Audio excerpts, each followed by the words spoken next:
जय हिंद। आज हम प्रश्न उत्तर करने वाले हैं क्लास 9 हिंदी। एनसीईआरटी पुस्तक है स्पर्श भाग 1 कक्षा 9 के लिए हिंदी द्वितीय भाषा की पाठ्य पुस्तक। पाठ 2 है बछेंद्री पाल। गद्य का नाम है एवरेस्ट मेरी शिखर यात्रा। प्रश्न संख्या 1 है मौखिक प्रश्न है। प्रश्न संख्या 1, अग्रिम दल का नेतृत्व कौन कर रहा था? उत्तर होगा अग्रिम दल का नेतृत्व उपनेता प्रेमचंद कर रहे थे। प्रश्न संख्या 2, लेखिका को सागरमाथा नाम क्यों अच्छा लगा? उत्तर होगा क्योंकि यह नाम एवरेस्ट की महानता और ऊंचाई को दर्शाता है, इसलिए लेखिका को यह नाम अच्छा लगा। प्रश्न संख्या 3, लेखिका को ध्वज जैसा क्या लगा? उत्तर होगा पर्वत शिखर पर उड़ती हुई बर्फ की भारी लहर प्लूम लेखिका को ध्वज जैसी लगी। प्रश्न संख्या 4, हिमस्खलन से कितने लोगों की मृत्यु हुई और कितने घायल हुए? उत्तर होगा हिमस्खलन से एक शेरपा की मृत्यु हुई और 4 शेरपा घायल हुए। प्रश्न संख्या 5, मृत्यु के अवसाद को देखकर कर्नल खुल्लर ने क्या कहा? उत्तर होगा उन्होंने कहा कि एवरेस्ट जैसे अभियानों में खतरे और मृत्यु को सहज भाव से स्वीकार करना चाहिए। प्रश्न संख्या 6, रसोई सहायक की मृत्यु कैसे हुई? उत्तर होगा जलवायु अनुकूल न होने के कारण रसोई सहायक की मृत्यु हुई। प्रश्न संख्या 7, कैंप 4 कहाँ और कब लगाया गया? उत्तर होगा 29 अप्रैल को 7900 मीटर की ऊंचाई पर साउथ कोल में कैंप 4 लगाया गया। प्रश्न संख्या 8, लेखिका ने शेरपा कुली को अपना परिचय किस तरह दिया? उत्तर होगा लेखिका ने स्वयं को नौसिखिया बताया और कहा कि यह उनका पहला एवरेस्ट अभियान है। प्रश्न संख्या 9, लेखिका की सफलता पर कर्नल खुल्लर ने क्या कहा? उत्तर होगा कह रहा है कि लेखिका की सफलता पर कर्नल खुल्लर ने उन्हें किन शब्दों में बधाई दी? उत्तर होगा उन्होंने कहा कि देश को तुम पर गर्व है और तुम्हारे माता पिता को बधाई दी। अब हम लिखित प्रश्न उत्तर करेंगे। क, निम्नलिखित प्रश्नों के उत्तर 25 से 30 शब्दों में लिखिए। लिखित क का प्रश्न संख्या 1, नज़दीक से एवरेस्ट को देखकर लेखिका को कैसा लगा? उत्तर होगा नज़दीक से एवरेस्ट को देखकर लेखिका स्तब्ध रह गई। उसकी ऊंचाई, विशालता और बर्फीला सौंदर्य उन्हें रोमांच और भय से भर देता है। प्रश्न संख्या 2, डॉक्टर मीनू मेहता ने क्या जानकारियां दी? उत्तर होगा उन्होंने सीढ़ियों, रस्सियों, पुलों के उपयोग और हिमपात क्षेत्र में सुरक्षित चलने की तकनीक समझाई। प्रश्न संख्या 3, तेंजिंग ने लेखिका की तारीफ में क्या कहा? उत्तर होगा तेनजिंग ने कहा कि लेखिका एक पक्की पर्वतीय लड़की है और वह पहले प्रयास में ही शिखर पर पहुंचेगी। प्रश्न संख्या 4, लेखिका को किनके साथ चढ़ाई करनी थी? उत्तर होगा लेखिका को अंगदोरजी और अन्य दल के सदस्यों के साथ चढ़ाई करनी थी। प्रश्न संख्या 5, लोब्सांग ने तंबू का रास्ता कैसे साफ किया? उत्तर होगा लोब्सांग ने अपनी स्विस छुरी से बर्फ काटकर तंबू का रास्ता साफ किया। प्रश्न संख्या 6, साउथ कोल पहुंचकर लेखिका ने क्या तैयारी की? तो उत्तर होगा उन्होंने भोजन, गैस, ऑक्सीजन सिलेंडर इकट्ठे किए और अगले दिन की चढ़ाई की तैयारी की। अब यहाँ से लिखित प्रश्न उत्तर होगा। निम्नलिखित प्रश्नों के उत्तर 50 से 60 शब्दों में लिखिए। लिखित का है तो यहाँ पर प्रश्न संख्या 1 है, उपनेता प्रेमचंद ने किन स्थितियों से अवगत कराया? उत्तर होगा प्रेमचंद ने खुम्बू हिमपात की कठिन स्थिति, बर्फ के गिरने, रास्तों के अस्थिर होने और पुनः मार्ग साफ करने की संभावना से दल को अवगत कराया। प्रश्न संख्या 2, हिमपात किस तरह होता है और उससे क्या परिवर्तन आते हैं? उत्तर होगा हिमपात ग्लेशियर के खिसकने से होता है। इससे बर्फ की चट्टानें गिरती हैं, रास्ते टूटते हैं और अचानक खतरनाक स्थितियां बन जाती हैं। प्रश्न संख्या 3 कह रहा है कि लेखिका के तंबू में गिरे बर्फ पिंड का वर्णन किस तरह किया गया? तो उत्तर होगा विशाल बर्फ पिंड रेलगाड़ी की गति से नीचे आया और कैंप को नष्ट कर दिया। सभी घायल हुए पर सौभाग्य से किसी की मृत्यु नहीं हुई। प्रश्न संख्या 4, लेखिका को देखकर कि हक्का बक्का क्यों रह गया? तो उत्तर होगा क्योंकि इतनी ऊंचाई पर लेखिका अकेले मदद करने आई थी जो अत्यंत जोखिमपूर्ण था। प्रश्न संख्या 5, एवरेस्ट पर चढ़ने के लिए कुल कितने कैंप बनाए गए? उनका वर्णन कीजिए। तो उत्तर होगा कुल 4 कैंप बनाए गए। यह है, पहला है बेस कैंप, दूसरा कैंप 1, तीसरा है कैंप 3 और चौथा नंबर में है कैंप 4 साउथ कोल। प्रश्न संख्या 6, चढ़ाई के समय एवरेस्ट की चोटी की स्थिति कैसी थी? उत्तर होगा चोटी पर तेज हवा, शून्य दृश्यता और अत्यंत संकीर्ण जगह थी जहां सुरक्षा सबसे बड़ी चुनौती थी। प्रश्न संख्या 7, सम्मिलित अभियान के सहयोग एवं सहायता की भावना का परिचय बचेंद्री के किस कार्य से मिलता है? यानी सहयोग की भावना किस कार्य से दिखती है? उत्तर होगा लेखिका द्वारा साथियों के लिए चाय जूस पहुंचाना सहयोग और सहायता की भावना को दर्शाता है।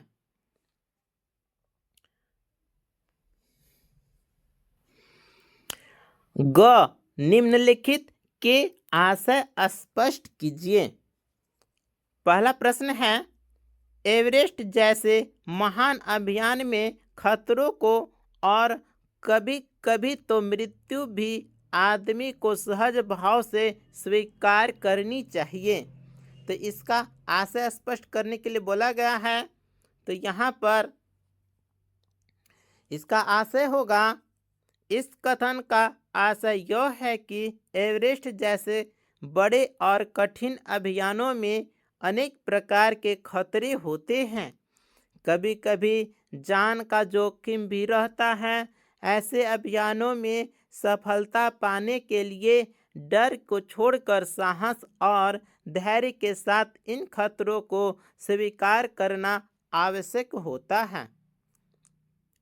दूसरा प्रश्न है, सीधे धरातल पर दरार पड़ने का विचार और इस दरार का गहरे चौड़े हिमविदर में बदल जाने का एकमात्र ख्याल ही बहुत डरावना था।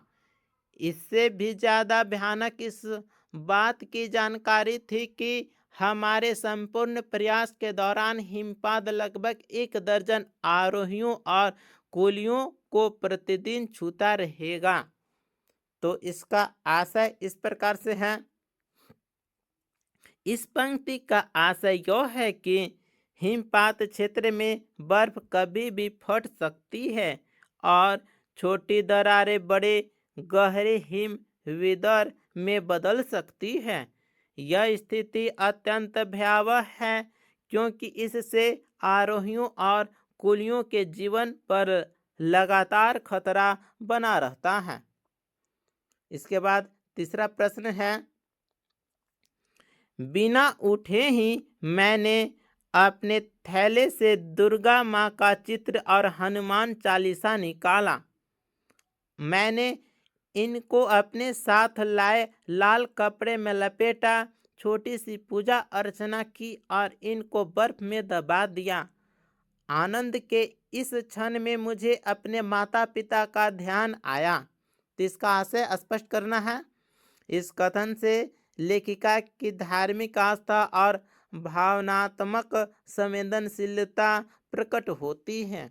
एवरेस्ट विजय के आनंद के क्षण में उन्होंने ईश्वर के प्रति कृतज्ञता व्यक्त की और अपने माता पिता को याद किया। इसके बाद भाषा अध्ययन से प्रश्न उत्तर होगा। प्रश्न संख्या 1 है, इस पाठ में प्रयुक्त निम्नलिखित शब्दों की व्याख्या पाठ के संदर्भ देकर कीजिए। जैसे है क में निहारा, निहारा है तो ध्यान पूर्वक देखना। लेखिका ने नमचे बाजार से एवरेस्ट को पहली बार ध्यान से देखा। ठीक है। इसके बाद है ख नंबर में धसकना। ठीक है, तो इसका पाठ के संदर्भ में इसका प्रयोग करेंगे। किसी स्थान का नीचे की ओर बैठ जाना यानी धसकना हुआ। हिमस्खलन में पहाड़ी का धसकना बताया गया है। इसके बाद है अगला खिसकना। खिसकना का मतलब है धीरे धीरे सरकना। बर्फ की चट्टानें पहाड़ से खिसकती है। अगला है सागर माथा। एवरेस्ट पर्वत का नेपाली नाम जिसका अर्थ है आकाश का मस्तक। अंगा नंबर में है जायजा लेना यानी स्थिति का निरीक्षण करना। अग्रिम दल ने रास्ते का जायजा लिया। इसके बाद है अगला है नौसिखिया यानी अनुभवहीन व्यक्ति। लेखिका ने स्वयं को नौसिखिया बताया। भाषा अध्ययन से प्रश्न संख्या 2, निम्नलिखित पंक्तियों में उचित विराम चिन्हों का प्रयोग कीजिए। क नंबर में है, देखिए विराम चिन्ह का प्रयोग किया गया है। उन्होंने कहा कोमा, उसके बाद डबल इन्वर्टेड कोमा में है तुम एक पक्की पर्वतीय लड़की लगती हो। उसके बाद है पूर्ण विराम, तुम्हें तो शिखर पर पहले ही प्रयास में पहुंच जाना चाहिए। पूर्ण विराम और डबल इन्वर्टेड कोमा क्लोज हो गया है। इसके बाद ख नंबर में है क्या तुम भयभीत थी, क्वेश्चन मार्क, प्रश्न चिन्ह है। ग नंबर में है तुमने इतनी बड़ी जोखिम क्यों ली, कोमा है बचेंद्री। इसके बाद है प्रश्नवाचक चिन्ह है। तीसरा नंबर में है नीचे दिए उदाहरण के अनुसार निम्नलिखित शब्द युग्मों का वाक्य में प्रयोग कीजिए। ठीक है, वाक्य में प्रयोग करना है जैसे है हमारे पास एक वॉकी टॉकी था, ठीक है।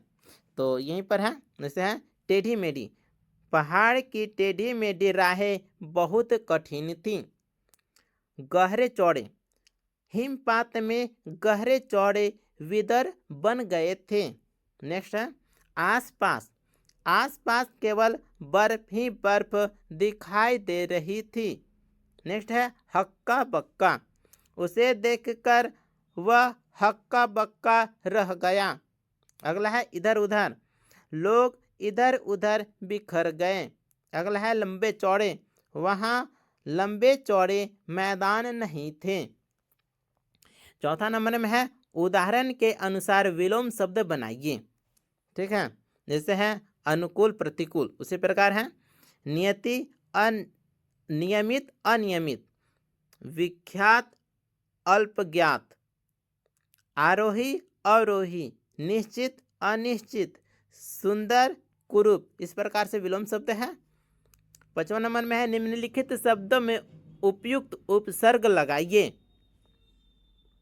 जैसे है पुत्र सुपुत्र, शब्द में जो पहले जुड़ेगा तो उपसर्ग और शब्द के बाद में जुड़ेगा वो प्रत्यय। तो यहाँ पर उपसर्ग है, शब्द के पहले जुड़ना है, तो पुत्र सुपुत्र।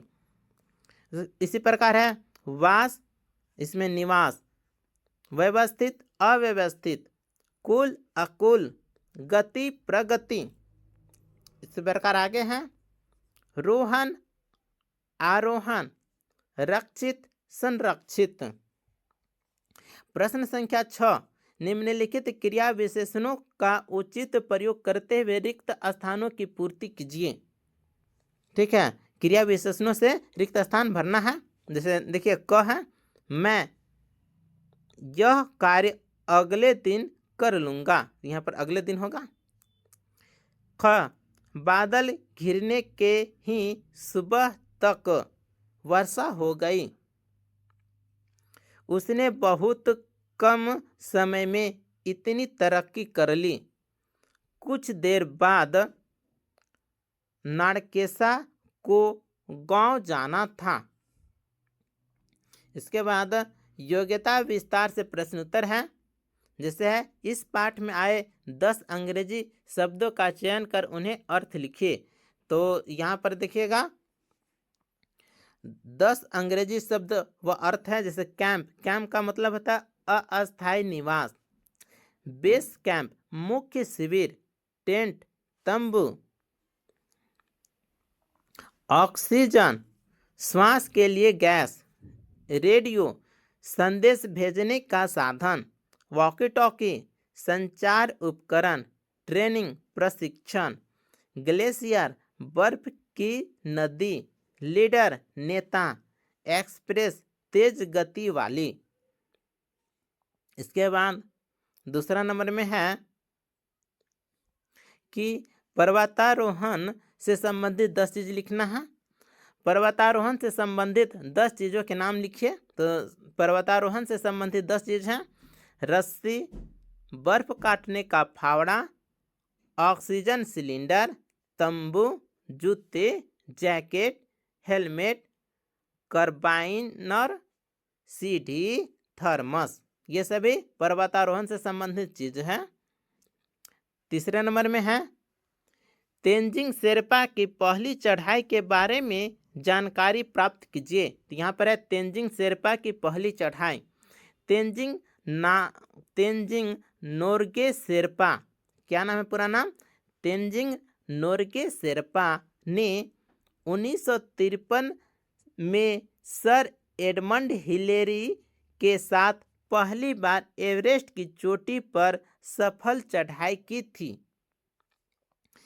अगला है चौथा नंबर में इस पर्वत का नाम एवरेस्ट क्यों पड़ा, जानकारी प्राप्त कीजिए। तो पर्वत का नाम एवरेस्ट क्यों पड़ा? तो उत्तर होगा इस पर्वत का नाम ब्रिटिश सर्वेक्षण सर जॉर्ज एवरेस्ट के सम्मान में रखा गया। अब हम परियोजना कार्य से संबंधित प्रश्न उत्तर है, संक्षिप्त जानकारी देखिएगा। पहला नंबर में है क्या कुछ भारतीय है उसका बारे में जानकारी है। जैसे क है पीटी उषा, प्रसिद्ध भारतीय एथलीट जिन्हें पयोली एक्सप्रेस कहा जाता है? ख नंबर में है आरती साहा इंग्लिश चैनल तैर कर पार करने वाली पहली भारतीय महिला आरती साहा। ग नंबर में किरण बेदी भारत की पहली महिला आईपीएस अधिकारी किरण बेदी। दूसरा नंबर में है कि रामधारी सिंह दिनकर का लेख हिम्मत और जिंदगी पुस्तकालय से लेकर पढ़िए। तो यह आप है हिम्मत और जिंदगी पुस्तकालय से लेकर पढ़ना है। यह लेख साहस, आत्मविश्वास और संघर्ष की प्रेरणा देता है। इसके बाद है तीसरा नंबर में है कि मन के हारे हार है, मन के जीते जीत। इस विषय पर कक्षा में परिचर्चा आयोजित कीजिए। तो यहाँ पर देखिएगा मन के हारे हार है, मन के जीते जीत। यह विषय आत्मबल और सकारात्मक सोच का महत्व बताता है। इसी प्रकार से यह जो प्रश्न उत्तर है यहीं पर कंप्लीट होता है। मिलते हैं अगले वीडियो में, तब तक के लिए धन्यवाद।